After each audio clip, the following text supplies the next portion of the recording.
Hello, today we're going to look at the new tools on TestNav 8. Even if you've taken an SOL in the past, it's going to look very different than that. The tools are really cool, and we're going to check them out right now.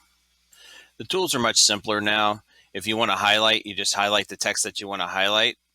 You choose the color, and it will even carry over to the next question. Some of the tools are very much the same. You use the answer eliminator to eliminate answers that you think may be incorrect. If I want to get rid of that, I just click on it again.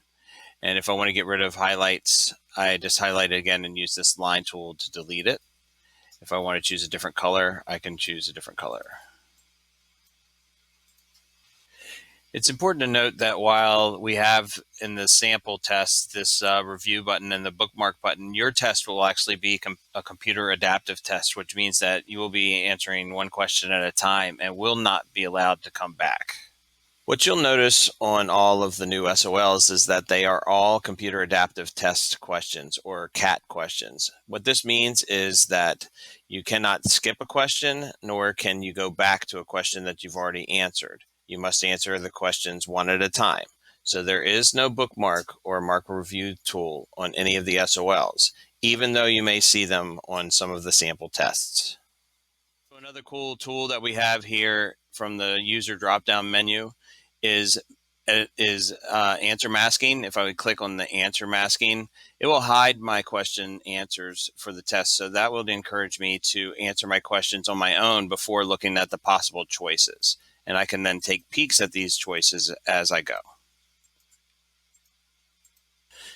If I want to disable my answer masking, all I do is go to my user drop-down menu and click on disable answer masking, and it will get rid of that.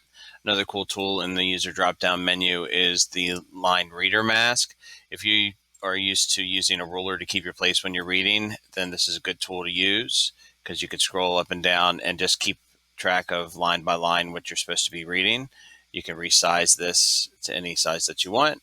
The only problem is that you have to sometimes move it over to the side to remember to read all of the text that's available. Another user drop-down tool is changing the background to the foreground color. You would use this really only if you take a long time on the test and your eyes start to get strained. Sometimes these different colors that you choose can eliminate some of that strain. Some of you may see text a little bit better depending on what background you like. So you can change the background on this. But again, you should really only use this if you're having trouble seeing the text and your eyes are getting tired. Finally, sixth graders, you're going to have some questions on your reading tests that are comparing two different types of text, and you need to look for these tabs. They're called tab questions. So in this case, you have a poem that's over here, and you have a reading prompt that's here. You can still, for the most part, highlight anything that you would need to, or like you would on any other question. But sometimes, like this question is actually, it's an image of the question, and it won't let you highlight like it does on the other questions. But otherwise, you just need to make sure that you are reading both questions from beginning to end, or both reading prompts from beginning to end, so that you can answer these questions that are comparing and contrasting two different styles of reading. Some of your questions are going to have some of these hotspot type questions where you need to click on your answer this way instead of the dots that you used to see. Also, some of the questions will require you to have multiple answers. So this one, for example, you need to select two choices. So you would need to eliminate, it says which ones don't belong. So you're actually picking the ones that don't belong and drawing a line through it. Another type of multiple choice question with multiple answers is this drag and drop type of question where you need to select the correct answer and put it in the correct place in the map. The math tools are also simplified, and they're not always available for each question, so you have to look for them on the side here.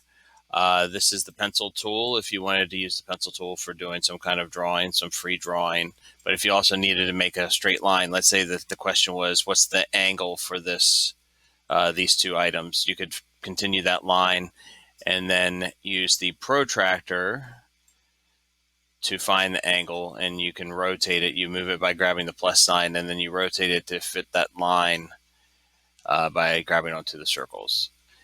And that's how you would do that. To get rid of that tool, you just click on it and it'll disappear. You have an inches ruler that you can use, also rotating it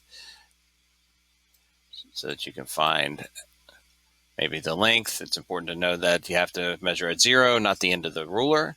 And you, of course, have inches and centimeters, which, of course, would work the same way. You just rotate it by grabbing the circles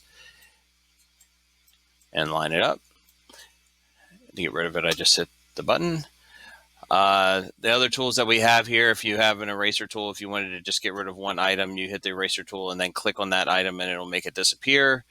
There is one area of confusion. These look like counter tools, but they're not. These actually determine color, so you can choose between 2 different colors, black or green, and you can determine size of your lines. This is for really the line tool. So you can have a thin line or a fat line, and none of them will work if you have the eraser tool checked off. So you need to make sure that you're selecting either the pencil tool, and then you can do these counters. If I wanted it to be a thicker counter like this, I could do it that way, or draw my line this way. Same thing if I select the line tool. If I wanted it to be green, I could draw a fat green line, or I can draw a thinner black line, whatever I choose. But it's important to know that if I have the eraser tool checked, that nothing's going to happen. It doesn't matter what color or size that I choose. If I wanted to erase one item at a time, I hit the eraser button and I click that one item. But if I want to go and erase everything, I hit the clear all button. If I said, oh, I didn't want to clear everything off, I just hit that this undo button, and it'll go back step by step everything that I've done, and I can go forward to everything that I've done. And again, if I want to clear off the whole screen, I just hit clear all. Now, it's important to know that these are not going to count as answers. So if there's a question like this one where I'm asked to plot something, if I plot an item on this coordinate plane, that's not going to count as my answer. So if I have a coordinate plane question, I need to place the dots on there using the tools that are given in the question, not these tools. This is an example of a drag and drop type of question. So you'd have 3 answer choices that go into the 3 boxes, so that you need to make sure that you're putting them all in the right box. Your math test is going to be split up into 2 different sections, 2 different days. So if you get to this section, please do not hit submit until you have talked to your teacher. This is an example of multiple answer questions. So you need to select all of the answers that that will round to this number if you round to the nearest hundredth. So you need to make sure that you're choosing all of the possible selections. If you don't select all of the correct answers, if you select one answer that's correct, but you only select one answer that's correct, then the whole question is considered wrong. Also notice that there are no tools on the side of questions like this.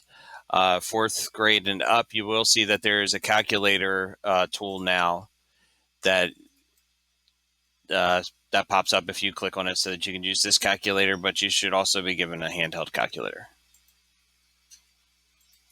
Now here's a question that is showing you these tools that you can use for this question.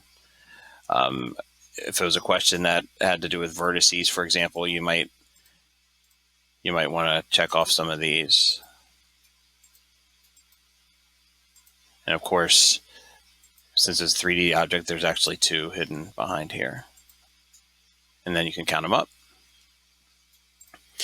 This is a fill in the blank question, so it's important that you type in the whole answer. If you don't type it in exactly correct, then of course it will be counted wrong.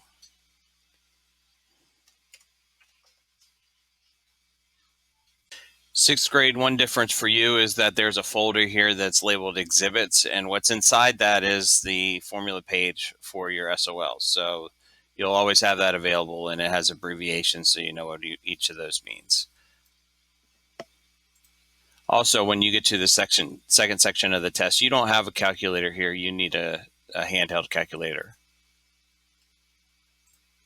This is an example of a table that you need to create. When you get to this, you're going to need to physically drag each of the bars to where they're supposed to go on this bar graph.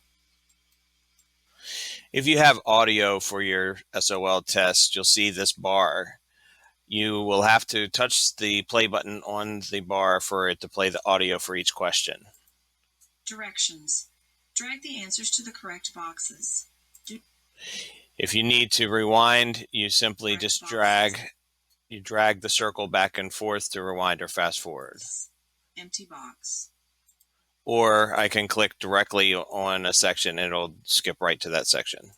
Do not use a calculator to solve this problem. Identify the decimal value. And that's the end of the test. Make sure that you raise your hand when you're done before hitting submit. Good luck.